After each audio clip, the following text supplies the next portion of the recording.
राज्य रे नुआ सॉफ्टवेयर अपडेट जोगु ऑनलाइन भत्ता पाउथुबा हिताधिकारी गत किछि मास धरी टंका मिलिबारे समस्या देखा देछि। सरकार एही समस्यार समाधान करूछंती। आउ 7 दिन मध्यरे भत्ता समस्यार समाधान हेबो। एणिकी सीधा सड़क हिताधिकारी एकाउंट को जीव भत्ता टंका। सामाजिक सशक्तिकरण मंत्री नित्यानंद गौड़ एने प्रतिक्रिया दैछंती। मंत्री कहिछंती जे भत्ता को नहीं केंद्र सरकार किछि टेक्निकल प्रोब्लेम थिला। एणिकी केंद्र सरकार निर्देश रे एसएनएस स्पर्श माध्यम रे अकाउंट वेटिंग चलीछि, जहा माध्यम रे आईएफएमएस सेवा माध्यम रे रियल टाइम पेमेंट हेबो।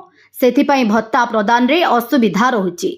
आउ 7 दिन मध्यरे अकाउंट वेटिंग होइगला परे भत्ता समस्या आउ रहिबो नाही। एका संगे हिताधिकारी को भत्ता मिलिजिबो बोली हिताधिकारी को आश्वस्त कले सामाजिक सशक्तिकरण मंत्री। सूचना अनुसार जातीय पेंशन योजना रे 2 मास हेबो भत्ता मिलिनी। हिताधिकारी माने बैंक पंचायत ऑफिस को दौड़ी हंत संत हेउछंती।